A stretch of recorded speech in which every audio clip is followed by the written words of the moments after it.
Welcome to Dreamifesting, where we awaken to the power of our dreams. I'm your host, Dr. Dream, Kelly Sullivan Walden. So what is Dreamifesting? It's the fusion of manifesting and spirituality, taking inspired action toward your desires, fueled by dreams. It's also the title of my new book. After writing it, I realized I had a lot more to say. That's why in every episode, we explore the intersection of sleep and awake, spirit and science, and yes, the holy and the guacamole. So grab your journal, light a candle, and get ready to Dreamifest, because as you are lifted, all are lifted.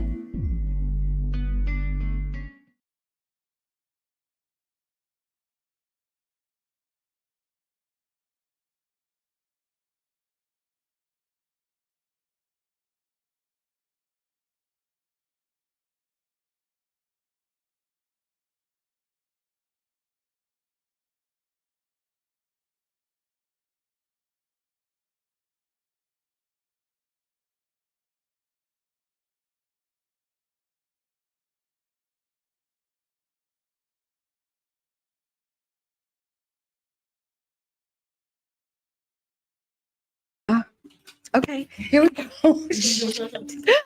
Hi, welcome to the show today. Welcome to Dreamifesting.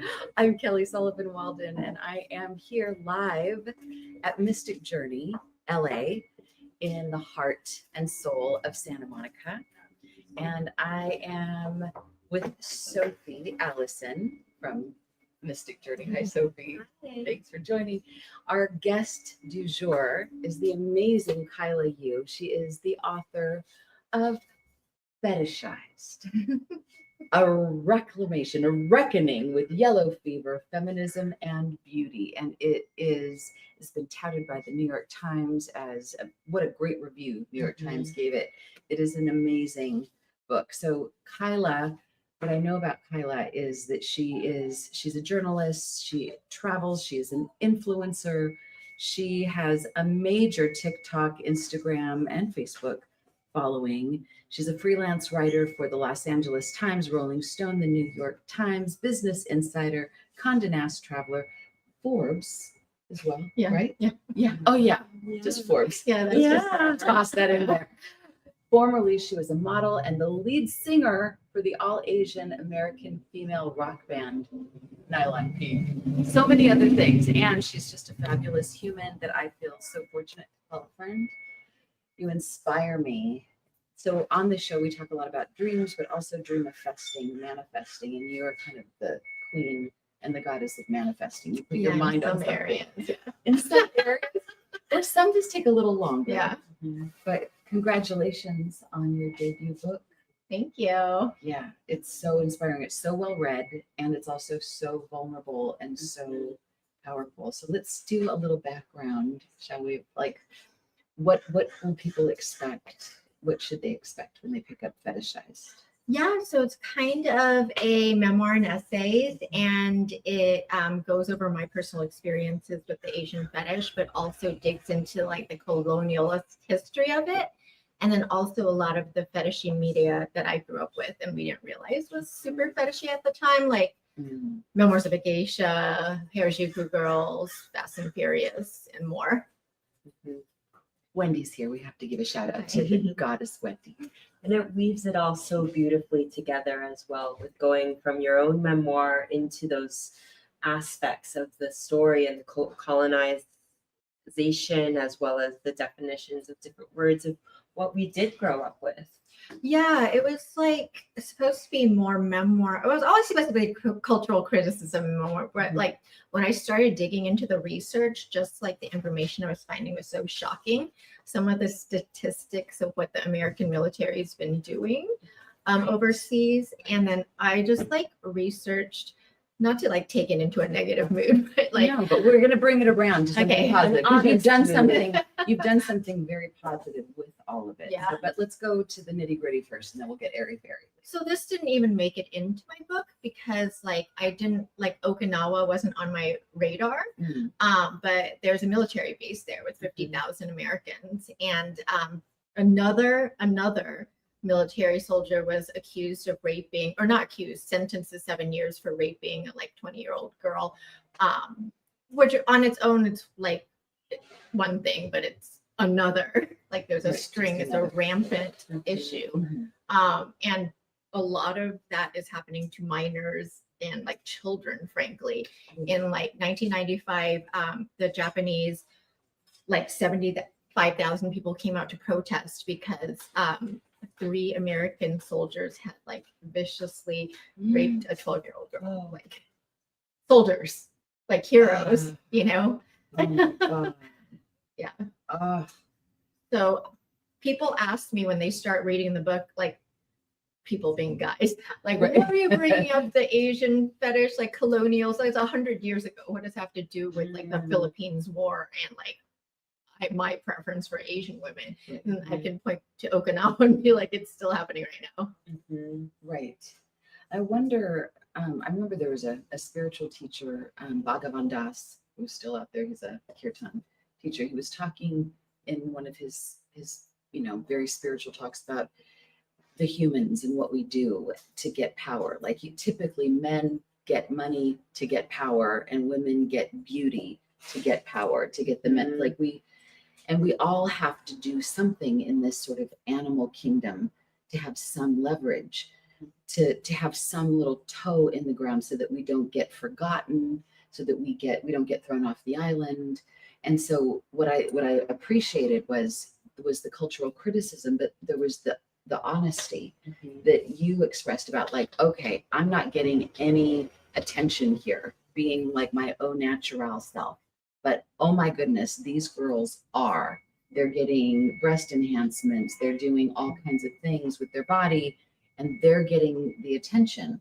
I want that attention, so I need to follow suit. It just feels like it's part of the animal kingdom Mhm. that we do what we got to It do. was part of the patriarchy. The Not patriarchy. so much necessarily in a matriarchy, if that existed anywhere. No, it has And it does existed, exist. and it does exist. Yeah. in like Asian cultures. Like there's some in China that are still matriarchies where like the men will actually visit the women and the women are then it's raising a child through the whole community because no Right. one similar to the way certain primates will mate. No one really knows who the exact Oh, yeah. well, like goddess So culture. everyone raises them at home. Yeah. Okay. When I was in New Zealand, we stayed in a matriarchal Oh, place, okay. the Waitaha.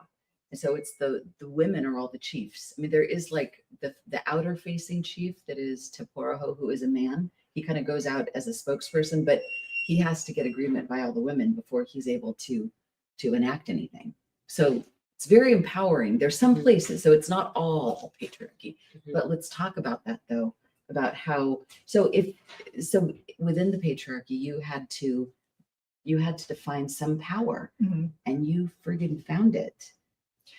Well, yeah, I mean, not everybody takes the same path, right? But I think for me, I like looked on TV and I saw these beautiful women, but none of them looked Yeah. like me. Mhm. And then so I had no role models really growing Mhm. up. And then the internet started, like, with the AOL CDs, like back then. Mhm. And then when I got on there, like a year in, there were hundreds of websites about this one Asian model named Sung-hee Lee. Mhm. And I had never seen like an Asian woman. She's a Playboy model, but she did like bikini magazines and stuff, all very high end.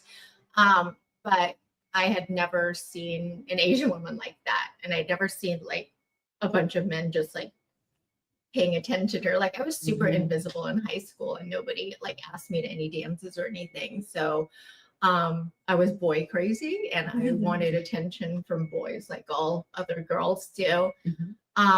And then it just stuck in my mind like, oh, she's doing something really cool. And I didn't like make any moves on it until like 5 years later, but like that got into my head. But I became like her super fan. Like I followed her website and like bought her magazines and Was just she the butterfly? Was she- yeah.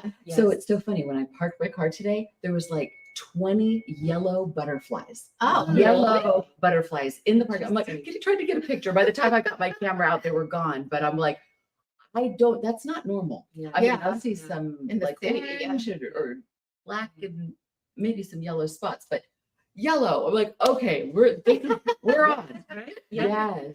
And what I love about that too is what you're showing in terms of representation Mhm. is when we don't see people of who resemble us in representation in fields that we want to go into, Mhm. then it's like once we see that one person, it's like, oh, okay, that's my role model. Yeah. Right. Like one interesting example is when we were growing up, Asian men were like super emasculated in media, like Revenge of the Nerds, Totally. that guy. Oh, yeah. And like 16 Candles, like nobody Long wants Duck to be Dong. associated with these guys, Right. like the worst caricatures. But Uh-huh. now that K-pop and BTS is big, I go on TikTok and there's all these non-Asian girls like wanting a Korean guy. So Yeah. It's so literally true. It's just so true. whatever's on the TV can influence everyone, Mhm. like for their romantic decisions even. Exactly. Just to weave in, because I'm looking at like your story, which you tell so beautifully. This is such a well told story that weaves in the right brain and the left brain. It's like your story and kind of some of the horrors that you experienced, but also the cultural criticism. And then I'm looking at kind of the layer behind, like as somebody who's practiced a lot of Toltec stuff, they talk about being a victim. We go from being a victim to being the empowered victim to ultimately becoming empowered. And I feel like you've really lived all three of those. Victim meaning like nobody sees me, daddy doesn't see me. I'm performing for daddy and he's like walking away.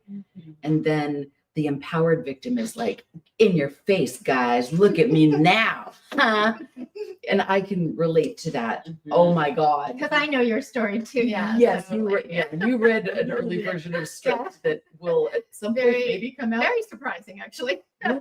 Well, because when I met you, you didn't like mention anything, but I guess we don't. Yeah. Typically don't. Yeah. I don't. Yeah. But no, Madonna was my person. Like she looks like a badass. Yeah. I want to be like her. I'm gonna sing. I'm gonna dance. Take off clothes. Do whatever it takes. And Yeah. then, It was a whole generation. I mean, Yeah. I think they're still being taught this today, but I quote this book, which is a recommended read, Feminist Chauvinist Pigs. yes. Really good book, but it Ooh. covers that era too. But it calls the 2000s the raunch era because it's post-feminism. And like, we all thought like, oh, we're empowered with our sexuality. Sex in the City was like the main show on TV. Right. Mhm. Britney Spears was on the cover of Rolling Stone, like I think when she was 17, looking like a Playboy pinup, basically. Right. And Paris Hilton and Pamela Anderson, victims, but their sex tapes were out there. So it's a very pornified culture. And this is what we aspired to be, really. Right. Okay. What were you gonna say, Sophie? Well, just the hypersexualization of women. Yeah. Yeah.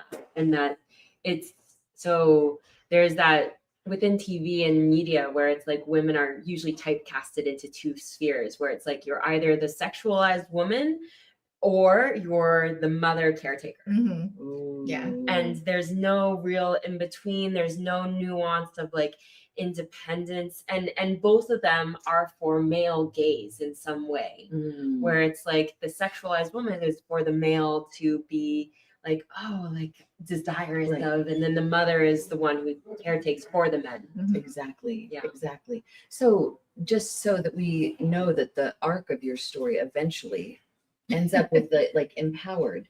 And here you are, gorgeous, and still like, hi guys, I still want some attention, but not in exactly the same way. So, I mean, so what's the goal?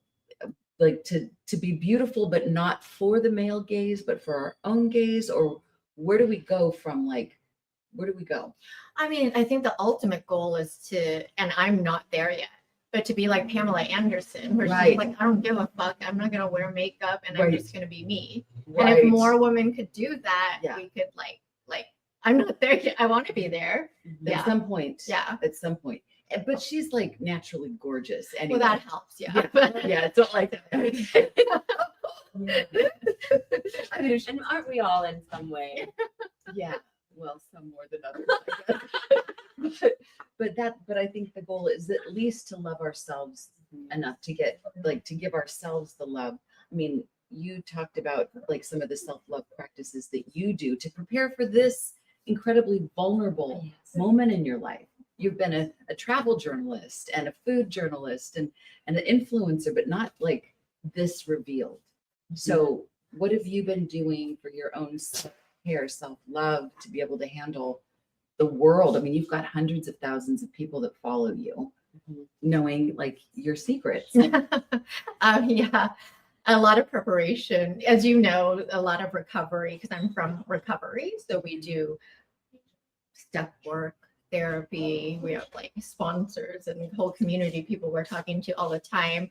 I'm doing what you suggested, some IFS therapy, like my sponsor. Systems. Yeah, my sponsor. I mean, my therapist doesn't specialize, but she's pretty knowledgeable in it. We're doing a lot of that parts work, and yeah, that just involves like taking that little girl in the book and like talking to her and saying, "I love you," I validate you.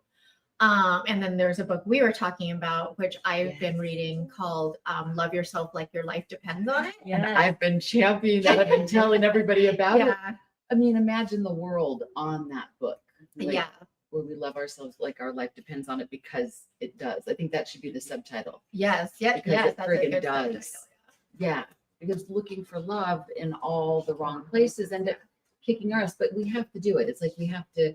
There's some Joseph Campbell quote about how the hero always returns home to find the treasure, but that doesn't mean you're not supposed to go out looking for it. Like you're not just supposed to stay home the whole time, even though you find it. Oh God, I was like, oh, natural is where it's at, but you have to kind of go away from yourself in order to come back with new eyes and with appreciation. And it's part of the journey. It's the whole journey, The of mystic it, journey. the mystic journey, and the basis of the alchemist as well. Oh yeah, I was just thinking of that. Exactly. Keep talking, you guys, while I find my commercial here. Yeah, We're going to go to a little commercial. We'll be right back. I grew up Did you know that every night when you nestle yourself into bed and close your eyes to the outside world, you're sleeping on untapped potential that could positively change your life? I'm Kelly Sullivan Walden, author of Dreamifesting. It's not just another book on manifesting, but a revolutionary approach blending science, spirituality, and the wisdom of your subconscious. If you want better health, better wealth, a better career, Dreamifesting will give you the tools to make it happen. I'm Kelly Sullivan Walden, author of Dreamifesting. It's not just a book. It's the gateway to the life of your dreams. Step into the magic at Mystic Journey, Santa Monica's sanctuary for the soul. From crystals to consciousness, books to tarot readings, more than a bookstore or gem store gallery, it's where spirit meets experience. Explore workshops and readings with intuitive guides. Visit us on Main Street in the heart and soul of Santa Monica, California, or online at mysticjourneyla.com. Your journey begins here.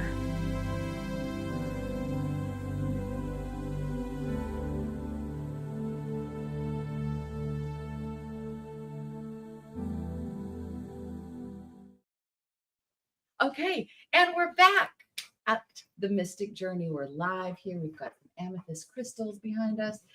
Beautiful crystals and books and jewelry and sage and Palo Santo and readers like Wendy, who you'll see in a moment, and Sophie. We're live at Mystic Journey with Kaila Yu, author of Fetishized, bestseller on Amazon, and I predict soon to be a New York Times bestseller. It was written up in the New York Times as one of the 23 books to read this summer, and the New York Times gave it the most amazing review.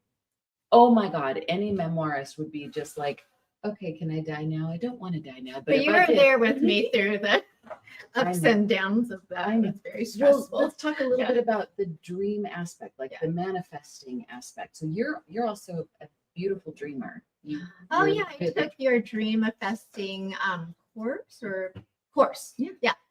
Yeah. So, but you've got some awesome dreams and also just a powerful way of manifesting. Let's talk about how you manifest, some of your ways of being able to say, this is what I feel my soul is wanting me to have. This is how I go about getting it. What do you do? Well, I think it's just more, my mom's a tiger mom, so there's that. So I have that mentality. And she's calling right now. Yeah. I love Yeah. Sit up straight. Yeah. But I once took this journalism class or pitching class called Pitch Like a Honey Badger. And then I was like, I'm a honey badger. Like they're little and they're like really aggressive and they just never let go. So it's more, I don't know if it's like that I have such a clear vision. It's just like when I get my mind stuck on something, I'll just like be very aggressive about it. Yeah. I admire you though, because well, there's an Asian friend of mine who wrote a book called Why Asian Women Finish Rich. Oh, really? I was like, Oh, that's what do interesting. you mean? And she was talking about how like her American friends are still like, oh, whatever, it's fine. And the Asian women are like, no, it's not fine. I'm gonna have this and I'm gonna get it. And they're raised a lot more like, no, you get it. Mhm. Don't be so. She was saying like to learn how to open a door. American moms would be like, here, figure it out, honey. It might Oh, take you mean an like hour. how mothering. And then an Asian mother would be like, put your hand on here, turn it, open it, go. I don't Yeah. know. Was But the so- Asian kids are very successful and very traumatized. So there's that. Yeah. Okay, but you've come through with also your soul Mhm. intact. So you're like kind of an example of having it all, having the outer, but also you have a very deep inner world. I mean, you do some Buddhist chanting every day, Mhm. and you read books like Love Yourself. And what else? Yeah, I do the meditation, chanting day and night. I'm also, I'm doing that thing in the Love Yourself, like your life depends on it, where you like stare into, how they say you have to like look into a mirror and say, I love myself. I love it. But it has you do it like this close. Oh, wow. Yeah, so you can't like get distracted by anything else and you can really see your eyes and say it for 5 minutes. So I do that on timer. It's so awkward, but like it makes a difference. And it's like whenever people say I love you to the mirror, I just never did it. But when the book assigned it, like these are the tasks you have to do, then I'm very good at following rules. Wow. Right. You're good at following rules. Yeah. You actually are. Interesting. Speaking of one who follows rules but also breaks them, it's just sassy. Wendy, have you ever felt fetishized? Have you ever felt like, no, nobody? Okay, not Wendy. No, are you sure? Come on in. As a cutie, here comes Wendy. She has to make an appearance on every show. Wendy, when the reader's here, she is the OG at Mystic Journey, psychic, angel reader, goddess, hypnotherapist. What else? Yeah. And I mean, but you are, as a beautiful woman who's been a dancer and out there in the world, we've all been fetishized. Yeah. We all are like, we all typecast everybody. Yeah. It's part of what the human brain does. So this book makes us aware of that. What kind of, I don't know, what have you experienced in the world of being fetishized, Oh my petite, gosh. gorgeous? I think it's I don't think there will be enough time. Okay, I'll just say one thing. I was dating a guy who told me once, and this was right before we broke up. He's like, my type is a petite, dark-haired, dark-eyed, like that's my type. And I was like, That's what he told you while you were. yeah, we're Breaking together. up? No. Oh, but I broke up before. with him later because I'm like, I mean, I could darken my hair. That's the only thing I have control over. And I was as skinny as I'd ever been. I was like this version of me. And I'm like, but I'll never be that. So everybody's got a type that they do genuinely are drawn to, and we all try to be a certain type. It's part of how the brain kind of works. You can't necessarily help it. And yet, I don't know, it's good to become aware of it so we can bust out of it, perhaps. I I don't know. do have a question Yes. for you. Thank you so much for coming to Mystic Journey. We're very happy to have you here. Thanks for having me. I wanted to ask, as far as the other little girls and women on the planet, Mhm. is there something specific you can give them to help for them to empower themselves Nice. as they go through life? Mhm. I mean, it's even as simple as like they should read love yourself like your life depends on it. But I Mhm. feel like when we're kids, we're not taught anything about self-love. We're searching for Right. love from our parents or Yeah. like from, our peers or teachers or whatever, but never generating ourselves. Right. So I think it's really important to maybe even teach it formally as a practice from like parent to child. But then Mhm. again, here's the thing. Okay, so I was reading Gwyneth Paltrow's biography, not memoir because she didn't write it, but covered by a very respectable journalist who checks her facts. And basically, since she was a little kid, her dad just told her, I adore you. You're the best thing in the world. And like all these things. So then she floated into being an Oscar winner. Like the trajectory of her career was pretty easy. And then Right. all the men, most coveted men in the world fell in love with her. So maybe it's not. Daddies, be good to your Yeah. daughters. Yeah. Yeah. She's just like she just is infused with this unshakable self-confidence. Right. Yes. Wow. Right. Some of that is very parental, I think. Yes. Yeah. And it does speak to the attachments that we form with parents at a young age and how that allows us to develop other relationships with other people, whether they're romantic or not. Because whether it's a secure attachment or an anxious attachment or an avoidant attachment, it affects all the rest of our relationships in the rest of our life. Right. And then one significant thing he said to her was like, no matter what happens with any man, I will always be there for you. Okay, so Wow. this shows for the men out there, especially Yeah. the dads and the wannabe dads, or even the stepdads or the uncles or whatever. Like that is such a powerful thing. I'm so glad you It brought is. that in. You talked Gifting them with stability and safety. Yeah. Yeah. Life And changing. The mom was fine too and good. She wasn't like a bad mom, but it was very, very highlighted that relationship between her and her father. Interesting. So you talked about how, like, I think about the Little Mermaid and how you related to the two different versions of the Little Mermaid story about Ariel, and we're gonna be I'm gonna be interviewing Ariel Ford here next in a couple weeks. But you should be here for that. Oh yeah. But there's two different versions of the Little Mermaid. One with the like doting King Titan, and the one that is like dismissive. The Hans Christian Andersen. Yes. The one that is like you're just The the girl. original. The The original. Yeah, the original. That was my favorite story. The I original. lived in Denmark for many, many years, but as a child, Oh, Hans so- Christian Andersen. So Yeah. did everybody know the original story? I did not the glamorized. The Little Mermaid. Yes, I did as a child, and Wow. then living in Denmark, everybody did, of course. Yeah. Oh. Oh, that's Right. crazy. And they have the Lille Havfru, which is the Little Mermaid statue in. Yes, I've Yes. seen Really photos beautiful. of that before. I didn't know that. But tell people the difference between the two. So basically, the Disney version is, Disneyfied. So basically, like she changes her body for the man, but like then wins him at the end, and it's like happily ever after. But in the original version, she also changes herself into legs, but it's like really painful. And every step she takes, like her feet bleed blood, and it's very painful. So she's willing to endure this for this man she met once.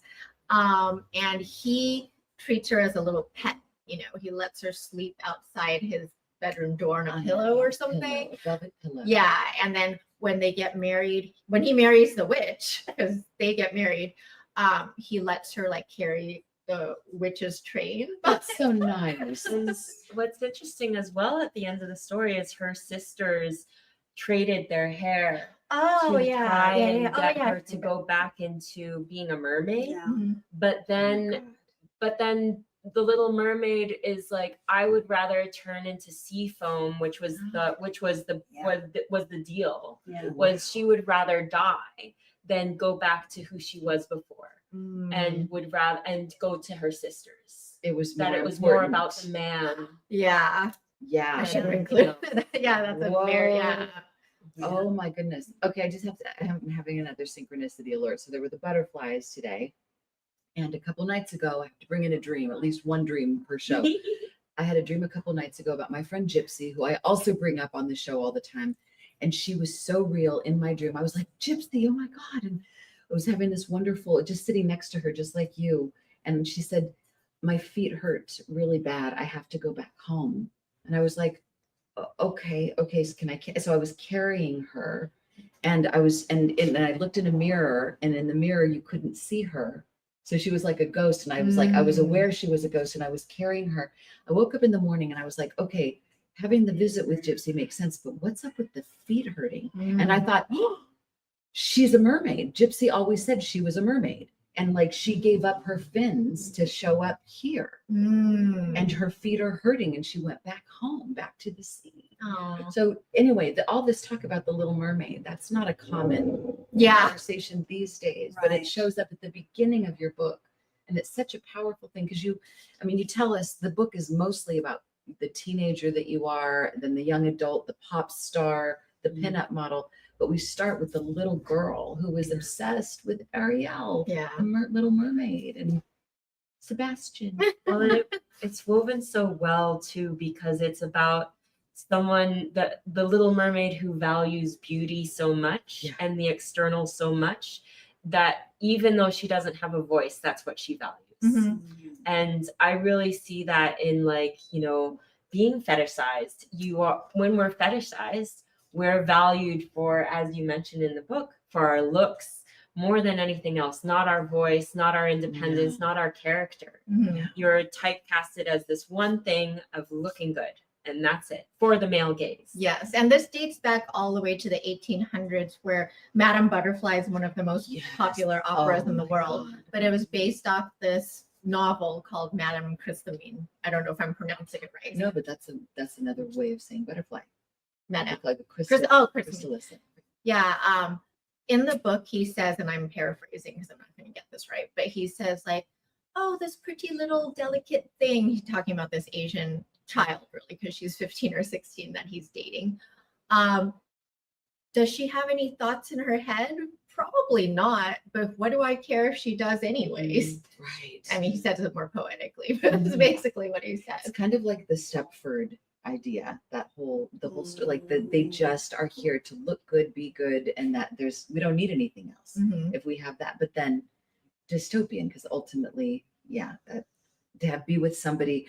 Well, okay, let me just back up for a second. I love in your book where you talk about you catching this little butterfly, fuzzy, right? Or furry. So we all kind of do it in our own way. Like because I remember thinking about that with your book. With Ogle. Yes, when you the looking glass took a flower or something. Yes. Oh, yeah. That's a whole other story. But like how we, to some degree, do the same thing. We see something beautiful. I always do that. I'd go like to the beach and take hermit crabs home. Like, how awful is that? It's so cute. I just want it. Yeah. It doesn't have a thought in its head, and or should it? I just want it. But we all see it. We got it. We spot it. We got it. Well, isn't that interesting too? Because it's about possession of beauty, instead of just what nature. When we go out into nature, it's just enjoyment of nature, rather than this capitalist patriarchal view of beauty, where it's like, I like it, I want it, it's mine. I get to have it. I get to have it. And then, okay, that scratched an itch. Now I got to go get another one. And like a butterfly collectors. And can't we just take a picture of them? How about that? Yeah, it's a gory process. Like, it's not like they find dead butterflies out there. They catch them live and then they poison them in a jar of like gas. Oh my God. Okay, so as we begin to wrap this baby up, which I never want to do, but what is the most important thing that you hope people get from this book, for the little girls out there, but even for the women who are struggling still we're kind of in our own world, but also trying to catch up and keep up with the Kardashians or whatever, whoever the Kardashians are for us? Yeah, I think for me, it was like a process of just finding my authenticity, because I kept like chasing being this sexy pinup. But that is not, like, if you know me in real life, that is not my personality whatsoever. Like, for somebody else, it may be very authentic, because that's naturally they're a very sexy person. Like, I'm not that. So it was all an act because I needed validation. So instead of like searching for validation, and I feel like Gen Z's more on this course anyways. They're like very different from my generation. But you know, coming from your authenticity instead of searching for validation, shaping yourself to that. But really, who I want to read the book is men. Yeah. Dads, Yeah. daddies. Yeah. But there's I think there's some dads. I know there was a very dear friend of mine whose dad was super aloof with her. And towards the end of his life, he confessed that he was so afraid that his affection would be met with suspicion of him being predatorial, that he didn't want it to ever be misconstrued. Oh, wow. So he like hid his affection entirely because he had been around so many men that misused that. Wow. Because that's, I mean, it's kind of true. Like, yeah. did you hug her for too long? And is she holding on you? And like, I mean, so I think there's some men that are good men that just err too much on the side of being aloof because they don't want there to be those issues. So you end up developing these other issues, but they might have been well intended. Maybe, I don't know. But dads, you got a big job to do. Yeah. Yeah. No pressure. It goes back to that secure attachment that we were talking about in the fun culture as well. Yeah. That it makes all the difference to Yeah. give that affection. I'm gonna give a shout out to my dad, who was very good. My dad was tough. He was a police chief, but he would always say, "God damn it, you know I love you. You know I love you. You know who loves you? Who loves you?" And I'd be like, "You do, Dad. You do." He's like, "That's right. Don't ever forget it." He was really trying. Yeah. It got in at some point. It got through. So we just try. Guys, read this book. Women, read this book too. We all need to read Fetishized by Kaila Yu. It is so good. I've read it the second time and it's even better the second time. I'm so impressed. And I'm so proud of you for being vulnerable. And I think some of the healing is also through the writing. Yeah. I'm a big fan of like that. not expected, but yes. Yeah. It's like the writing helps to right the wrongs or the places where we went against ourselves. And reclaim your story for yourself Mhm. too. Yeah. So that it's Yes. not told by someone else. Mm. Yeah. Yes, that is very, very powerful, I think, to like high advice for anybody to write out their life story for healing. I Right? agree. I agree. Having just done a TED Talk, I think you should at least write your own TED Talk version of like what happened, what it was like, what happened, and what it's like now, how you got over. We all need these stories. Thank you, Kaila Yu. Thank you. Round of applause for Kaila Yu and for Wendy too, and Sophie too. Thank you so much, and Denise, Cindy, and Jeffrey, and Mystic Journey, and all these crystals. And thanks to all you. Don't take your dreams lying down, and may you dream a fest your very best going forward. And Thanks for tuning in to Dreamifesting. If your inner light is shining a bit brighter, share the glow. Like, subscribe, and spread the word. Until next time, remember, the more you pay attention to your dreams, the better you live. The better you live, the more you lift us all. So keep dreaming, keep believing, and keep dreamifesting.